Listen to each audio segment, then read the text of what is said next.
ETF index mutual funds నేర్చుకుని stock మార్కెట్లో రాణించాలనుకుంటున్నారా? వెంటనే ఈ నెంబర్కి కాల్ చేయండి.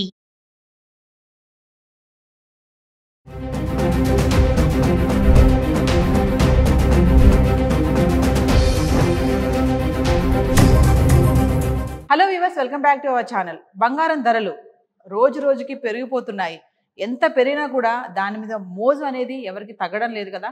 పసిడి ధరలు పెరుగుతుంటే రూపాయి వాల్యూ పడిపోతుంది. మరి ఏంటి అసలు ఈ బంగారానికి 1 రూపీకి తేడా ఏంటి, కంపారిజన్ ఏంటి, ట్రంప్ ఎఫెక్ట్ గోల్డ్ పైన ఎంతలా చూపిస్తుంది? మరి ధర చూసుకుంటే ఇలానే వెళ్తే 1,00,000 వరకు చేరుకుంటుందంటారా? ఇప్పటికే 86,000 ఉన్నటువంటి బంగారం ధర మరి 1,00,000 వరకు చేరుకుంటే ఇది మధ్య తరగతి వాళ్ళకి ఎంతవరకు అందుబాటులో ఉంటుందంటారు? దీనిపైన మరింత సమాచారం అందించడానికి ఈరోజు మనతో పాటు ఉన్నారు 2 times ranker in all India civil service examination Mallavarapu Balalatha madam. మేడంతో మాట్లాడదాం.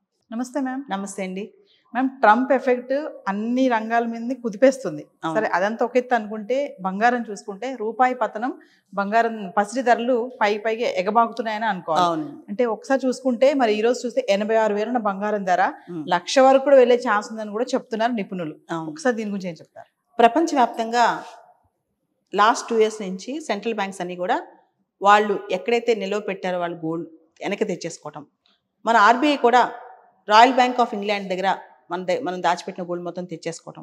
అంతేకాదు, last year world gold council ఒక రిపోర్ట్ ఇచ్చింది. 2022లో మన ఆర్బీఐ సెకండ్ లార్జెస్ట్ ఈ గోల్డ్కి సంబంధించి మనం కొనుక్కొచ్చుకోవడం కానీ ఇవన్నీ చేయటం కానీ.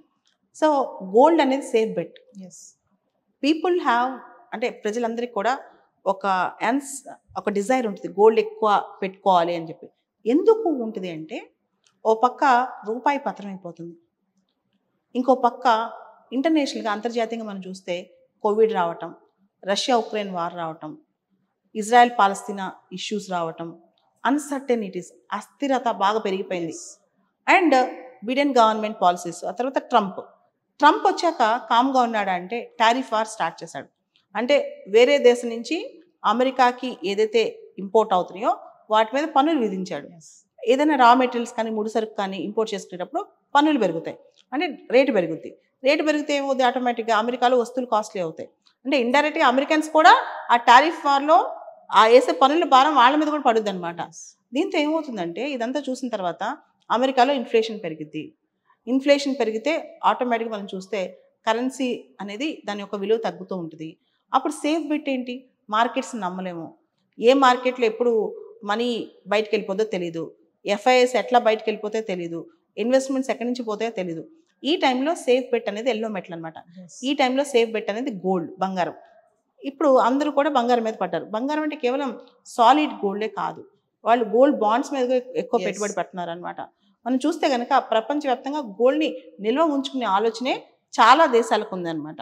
అంటే గోల్డ్ని ఈజీగా మనం ఎందుకు, ప్రజలు కూడా, కామన్ మ్యాన్ కూడా ఎందుకు గోల్డ్ కొనుక్కుంటారు అంటే, గోల్డ్ని ఈజీగా లిక్విడిటీ రూపంలోకి మనం మార్చుకోవచ్చు, సడన్గా అమ్ముకోవచ్చు, ఎమర్జెన్సీ పర్పస్ అవసరమైతే బ్యాంక్లో మనం తీసుకెళ్ళవచ్చు.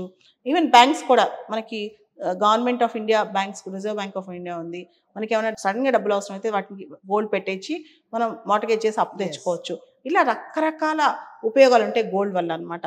సో గోల్డ్ రిజర్వ్స్ అనేవి, ఈవెన్ ఫారెక్స్ రిజర్వ్స్లో కూడా గోల్డ్ రిజర్వ్స్ ఒక భాగం. ఫారెన్ ఎక్స్చేంజ్, విదేశీ మారక నిల్వల్లో కూడా గోల్డ్ రిజర్వ్స్ కూడా చూస్తారనమాట. అవి కూడా ఒక భాగంగా చూస్తారనమాట. అంటే ఈజీలీ లిక్విఫైబుల్, ఈజీగా దాన్ని ఎన్కాష్ చేసుకోవచ్చు అనే దాని మీద ఉంటుంది అనమాట. గోల్డ్ ప్రైజెస్ ఒక టాక్ నడుస్తుంది, పడతాయేమో అని, కానీ పడవు.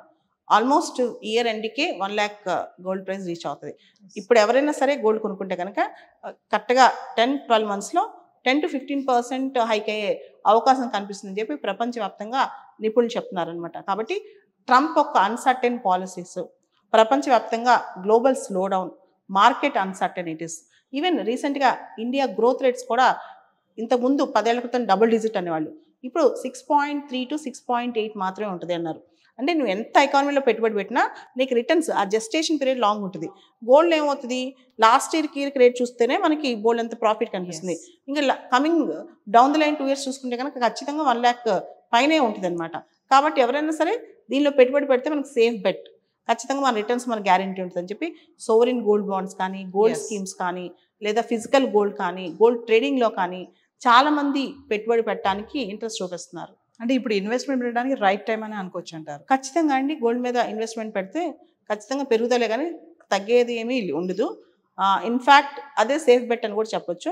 బెటర్ ఎక్కువగా ఫిజికల్ గోల్డ్ కొనకుండా, ఎందుకంటే ఆర్నమెంట్స్ కొన్నాం అనుకోండి, మనం ఆర్నమెంట్స్ కొన్నప్పుడు దానిలో డిప్రిసియేషన్ అని, దానిలో ఈ ట్యాక్సెస్ అని, ఇలా చాలా రకరకాలు ఉంటాయి. గోల్డ్ ఆర్నమెంట్స్లో కొన్నప్పుడు మనకి తరుగు అని చెప్పి, దాంతో మేకింగ్ ఛార్జెస్ అని, వేస్టేజ్ కానీ మేకింగ్ ఛార్జెస్ కానీ, ఇవన్నీ అలా కాకుండా గోల్డ్ ఎప్పుడైనా సరే మనకి బార్ ఫార్మాట్లో లేదా కాయిన్ ఫార్మాట్లో, లేదా మనం అసలు లిక్విడ్ అంటే ఈ టైప్ ఆఫ్ సాలిడ్ గోల్డ్ కాకుండా ఇంకో పద్ధతి ఏంటంటే గోల్డ్ బాండ్స్లో పెట్టుబడి పెట్టిన మనం ఇన్ఫ్లేషన్ బెటర్ బెట్ అనమాట.